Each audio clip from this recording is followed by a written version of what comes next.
विश्व भर में लोगों से कहना चाहता हूं, कम मेक इन इंडिया।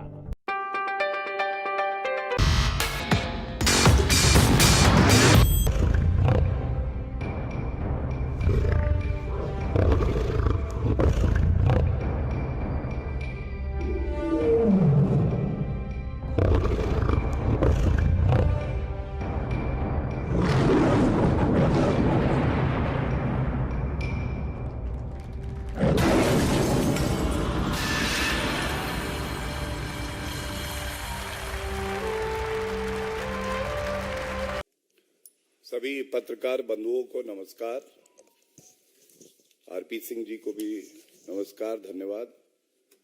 आज ये प्रेस वार्ता दो प्रमुख बिंदुओं पे करी जा रही है और आज सुबह से ही सबसे पहले खबर चल रही थी कि जो शराब घोटाले के किंगपिन हैं, सरगना हैं,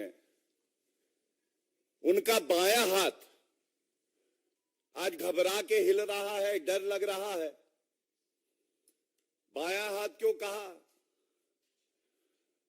दाहिना हाथ जो था, जिसको कट्टर ईमानदार का सर्टिफिकेट शराब घोटाले के किंगपिन पापी आपके अरविंद केजरीवाल देते थे, वो तो 7.5 महीने से जेल में है। कहना गलत नहीं होगा, भ्रष्टाचार की 7.5 अरविंद केजरीवाल पर भी असर कर रही है। आज उनका दूसरा हाथ संजय सिंह, उनके यहां पे भी जांच एजेंसियों की रेड होती है और इस मंच से हम उठाना चाहेंगे। सबसे पहले इस पूरे शराब घोटाले में ये देश की जनता और दिल्ली की जनता जान चुकी है कि कोई सरगना है, किंगपिन है तो वो अरविंद केजरीवाल है। उन्हीं के इशारे पे ये शराब घोटाला दिल्ली में हुआ है।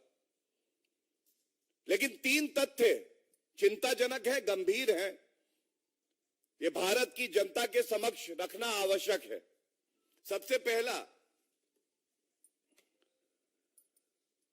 एक्यूज दिनेश अरोड़ा, इन्होंने कबूला है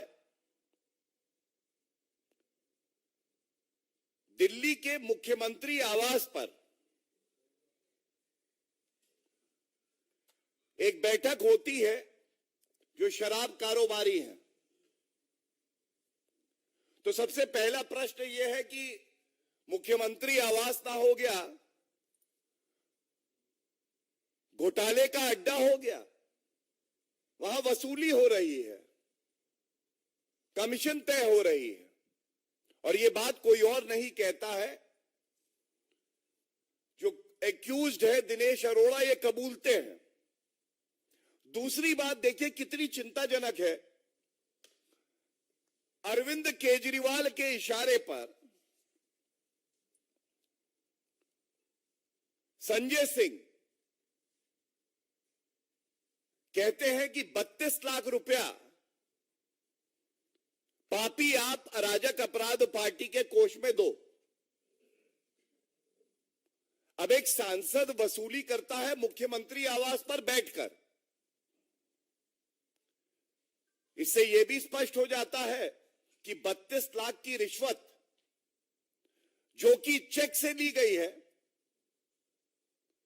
बाकी करोड़ों रुपया हो सकता है, जांच की परिधि में सामने आ चुका है, आगे भी आएगा, कैश ट्रांजैक्शन में करते हैं। लेकिन ये 32 लाख रुपए अरविंद केजरीवाल के कहने पे एक सांसद वसूली कर रहा है, ये चिंताजनक है। और इसलिए भी ये चिंताजनक है कि ये अपने आप को आम आदमी पार्टी बताते थे। आम आदमी लाल बत्ती तोड़ दे तो कार्रवाई हो जाती है। अब ये पापी इतने खास हो गए कि ये करोड़ों का शराब घोटाला करेंगे और उसके बाद कहेंगे कि हम पे कार्रवाई जो हो रही है ये राजनीतिक द्वेष के कारण हो रही है। आया था जनता का लाल बनकर, आया था जनता का लाल बनकर, रह गया शराब कारोबारियों का दलाल बनकर। जो व्यक्ति अपनी राजनीति की शुरुआत करता है यह कह के कि वीवीआईपी कल्चर नहीं होना चाहिए, भ्रष्टाचार को हम समाप्त करेंगे, और आज उस अरविंद केजरीवाल में इतनी हिम्मत नहीं है, और मैं चुनौती देता हूं इस मंच से, पहला, अरविंद केजरीवाल जी, अगर आपने हिम्मत है तो आप तुरंत प्रेस वार्ता करिए और कहिए कि ये 32 लाख रुपए जो दिनेश अरोड़ा एक एक्यूज कह रहा है कि आपको दिए गए हैं, ये नहीं लिए आपने। हो जाने दीजिए दूध का दूध और शराब का शराब, सच को आ जाने दीजिए सामने। हिम्मत है अरविंद केजरीवाल जी। और ये अरविंद केजरीवाल, इनको ये याद दिलाना भी आवश्यक है, 2015 में ही अरविंद केजरीवाल कहते थे मेरे किसी मंत्री के खिलाफ इतना सबूत होता तो हम उसका इस्तीफा ले लेते, जैसे तोमर और आसिम का लिया था। और भाजपा जेटली जी को बेशर्मी से बचा रही है और उसके बाद स्वर्गीय अरुण जेटली जी से माफी मांगते हैं, लेकिन इस्तीफा तुरंत लेने की बात करते हैं। अरविंद केजरीवाल जी, आपने जिसको कट्टर ईमानदार का प्रमाण पत्र दिया वो कट्टर बेईमान निकला, पूर्व उप मुख्यमंत्री जो कि उस वक्त शराब मंत्री भी था। तो मैंने एक चुनौती उठाई कि आप डिनाई करिए कि 32 लाख का ये जो चेक है ये रिश्वत है, ये आपने नहीं लिए। और दूसरा, मैं ये जानना चाहता हूं ऐसा क्यों है जिसको आप कहते हैं कट्टर ईमानदार, वो सर्वोच्च न्यायालय जाता है उसको राहत नहीं मिलती है, दिल्ली उच्च न्यायालय ईडी के मामले में और सीबीआई के मामले में 2 मामले चल रहे हैं, बेल नहीं देती है, और 7.5 महीने से वो कट्टर बेईमान मनीष सिसोदिया जेल की सलाखों के पीछे है। तो इसलिए मैं कहना चाहूंगा, दाहिना हाथ बायां हाथ दोनों लिप्त हैं इस भ्रष्टाचार में, लेकिन ये 10 सर वाला भ्रष्टाचारी रावण कौन है? ये तो अरविंद केजरीवाल की ही सोच है जो मजबूर करती है अपने सांसदों को, मंत्रियों को, भ्रष्टाचार करो और मेरी तिजोरी भर दो। तो हम हमेशा कहते हैं जैसे जैसे जुड़ रही है कड़ी, जैसे जैसे जुड़ रही है कड़ी, अरविंद केजरीवाल के पास आ रही है हथकड़ी। और यह भी सच है कि अरविंद केजरीवाल घबराए हैं, वो डरे हुए हैं, जांच एजेंसियों के नाम से वो थर-थर कांपते हैं कि मुझे बचा लो। लेकिन कान खोलकर सुन लीजिए अरविंद केजरीवाल जी, आपका ये मानना है आप बड़े खास हैं, पाप करेंगे, भ्रष्टाचार करेंगे, आप पे कार्रवाई नहीं होगी, और जनता का मानना, जांच एजेंसियों का मानना यह है कि कानून से ऊपर कोई नहीं है, कानून के दायरे में कार्य हो रहा है, कानून अपना काम कर रहा है, और न्यायालय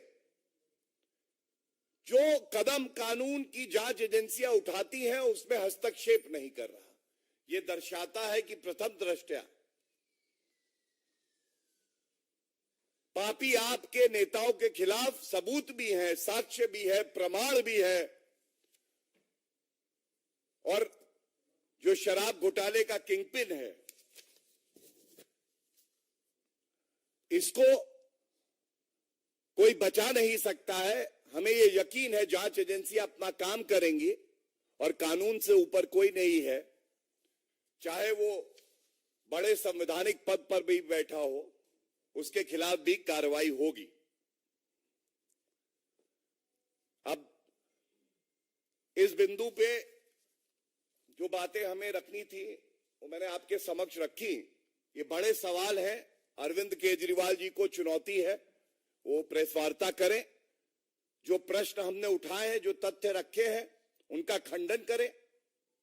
और अगर खंडन नहीं करते हैं तो ये मान लिया जाएगा शराब घोटाले का किंगपिन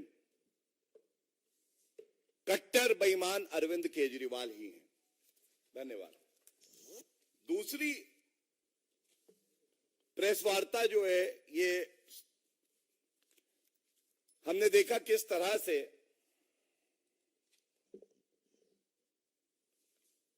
पत्रकारिता का चोगा ओढ़कर भारत विरोधी गतिविधियों में लिप्त,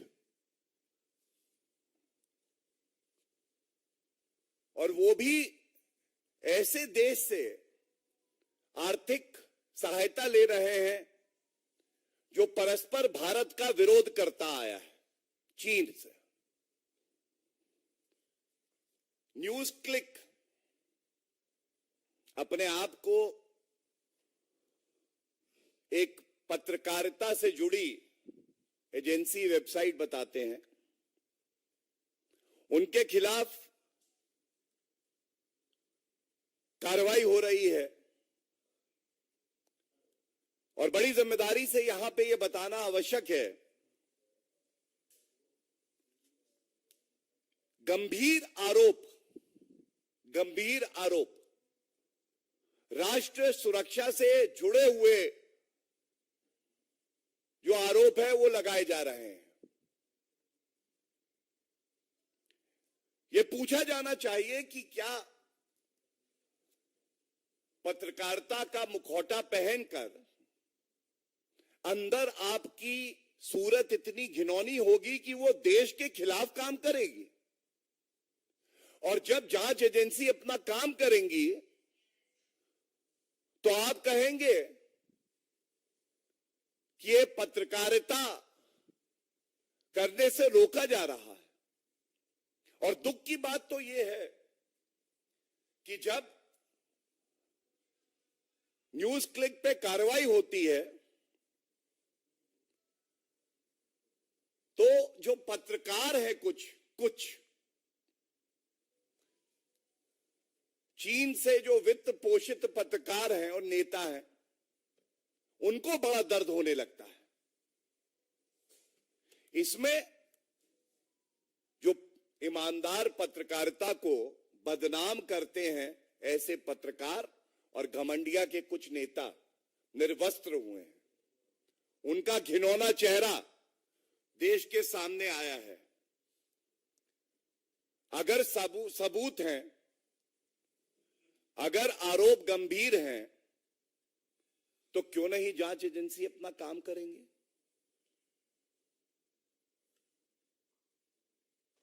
अगर कोई विदेशी शक्ति भारत को कमजोर करने के लिए फंडिंग करती है और उस पर ठोस कार्रवाई जांच एजेंसी करती है, तो घमंडिया के नेताओं को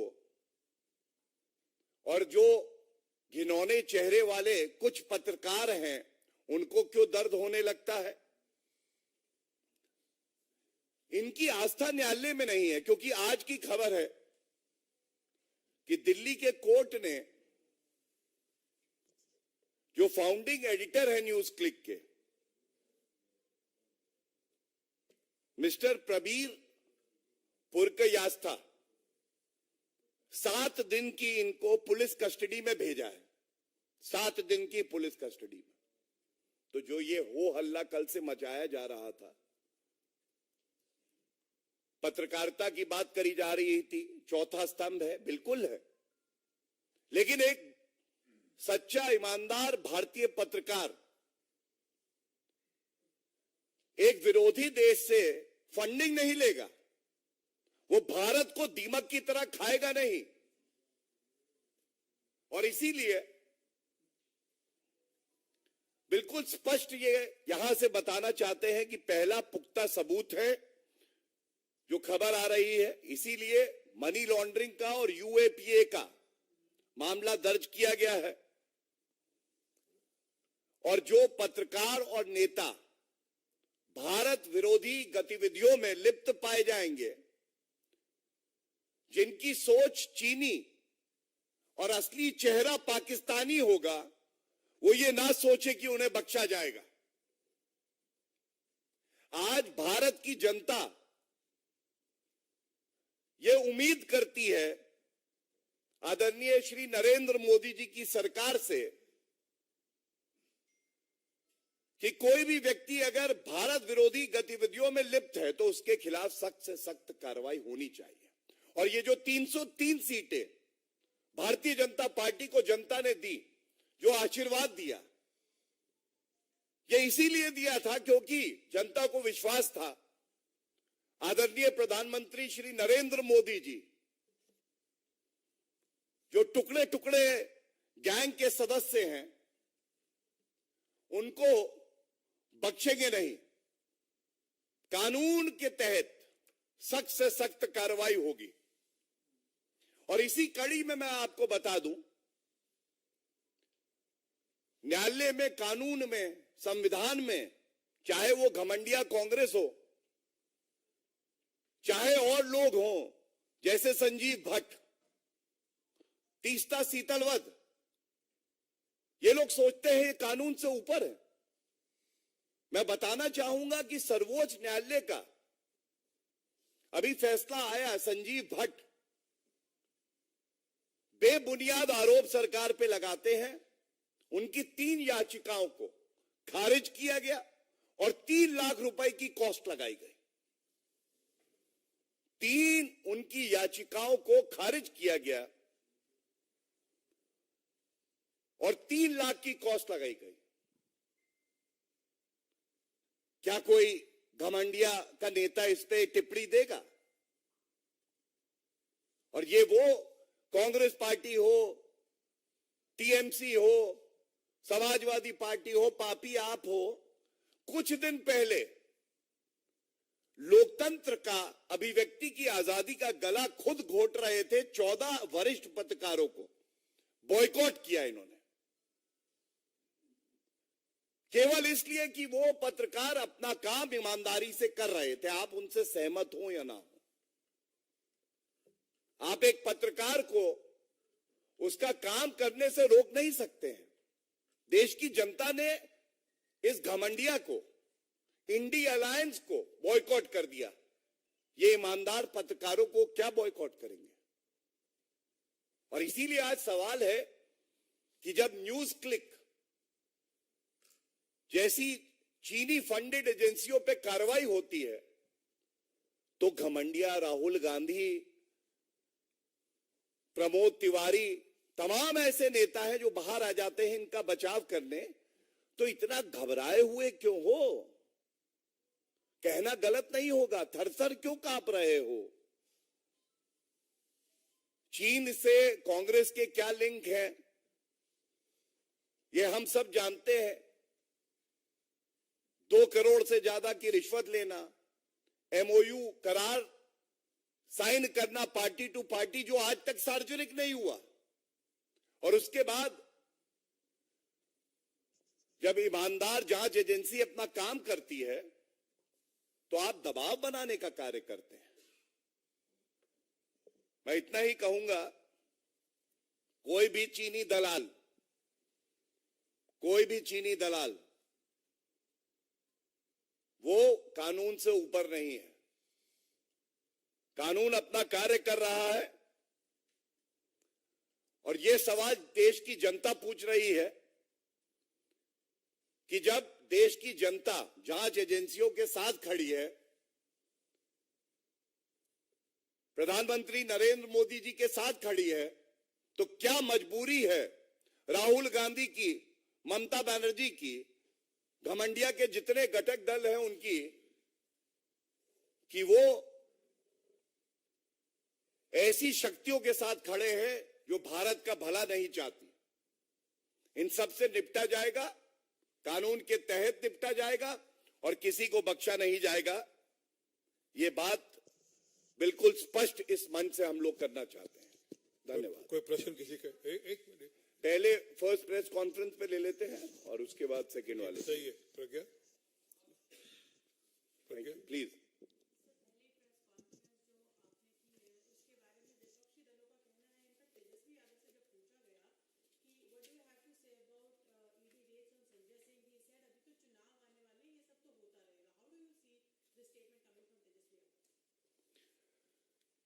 देखिए, जिनकी जैसी सोच है, मानसिकता है, वो उसी तरह की बात करते हैं।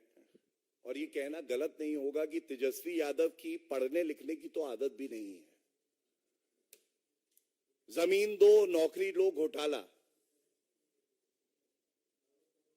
परिवार ने ही किया है, यादव परिवार ने।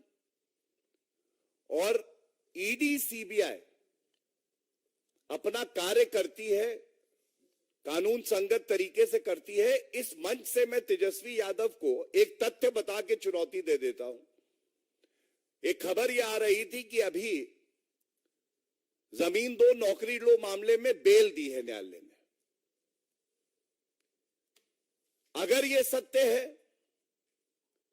तो फिर न्यायालय अपना काम कर रहे हैं, जांच एजेंसी अपना काम कर रही है। 7.5 महीने से मनीष सिसोदिया को दिल्ली उच्च न्यायालय ईडी और सीबीआई दोनों मामलों में बेल नहीं देता है, तो ये कहते हैं न्यायपालिका भी दबाव में है। तो ये विरोधाभास है। और दूसरी बात मैं इतना ही कहूंगा, भारतीय जनता पार्टी एनडीए की सरकार आदरणीय प्रधानमंत्री नरेंद्र मोदी जी के नेतृत्व में देश को मजबूत कर रही है। चुनाव आते जाते रहेंगे। भारत को आगे बढ़ना है, मजबूत होना है और G20 सम्मेलन हो, चंद्रयान 3 सक्सेसफुल लॉन्चिंग हो। अभी हमने देखा कैसे नारी शक्ति वंदन अधिनियम, ये सब ऐतिहासिक कदम है। तो जांच एजेंसी चुनाव को दिमाग में रख के कोई कार्य नहीं करती है, कानून को मद्देनजर रखते हुए वो अपनी कार्रवाई कर रही है। धन्यवाद।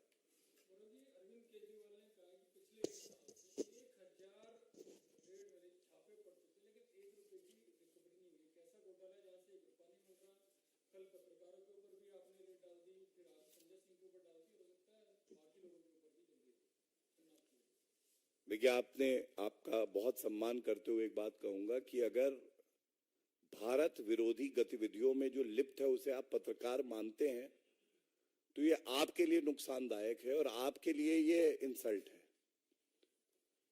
मैं केवल अरविंद केजरीवाल जी को एक बात जरूर कहूंगा, मनीष सिसोदिया की बेल एप्लीकेशन जब दिल्ली हाईकोर्ट ने रिजेक्ट करी थी तो उसमें कुछ बातें प्रमुखता से कही थी। पहला, प्रथम दृष्टया यह स्पष्ट है कि किकबैक लिए गए। दूसरा, जो बेनिफिशियरीज थे, शराब के कारोबारी थे, वो लोग स्वयं पॉलिसी फ्रेमिंग में, मीटिंग्स में और मुख्यमंत्री के साथ भी उपस्थित थे। ये चिंताजनक है। इन्होंने जो साक्ष्य और प्रमाण है और मोबाइल फोन है उसको नष्ट करने का प्रयास किया। अरविंद केजरीवाल जी, ऐसा क्यों है?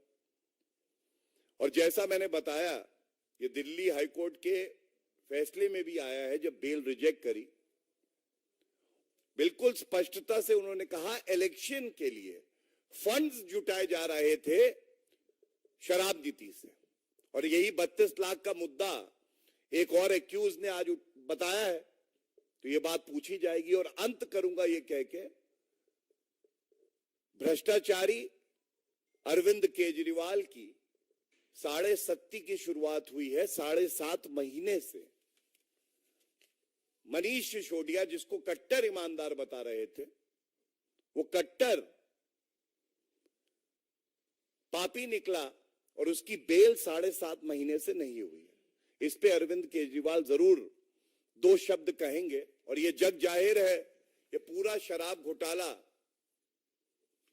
किसी ने अगर इसकी रचना करी, कोई किंग पिन है, कोई कट्टर बेईमान है, कट्टर पापी है, तो वो अरविंद केजरीवाल है।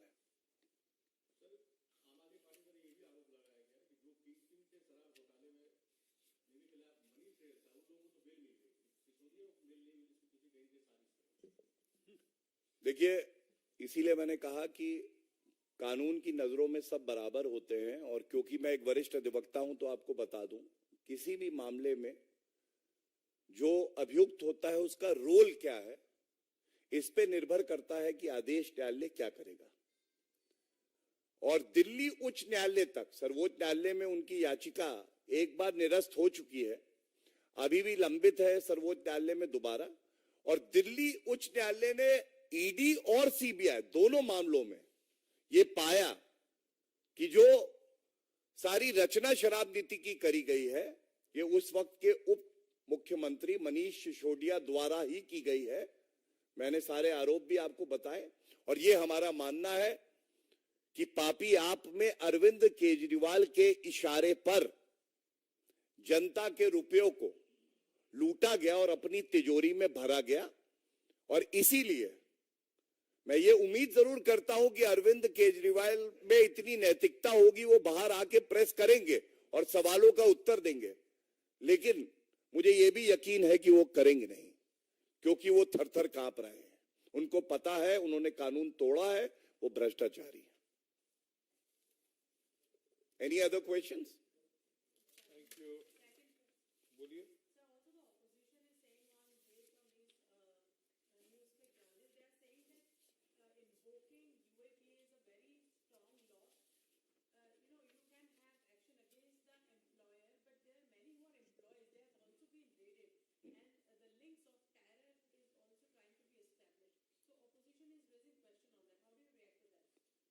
First of all, you are a very erudite and well-read press reporter.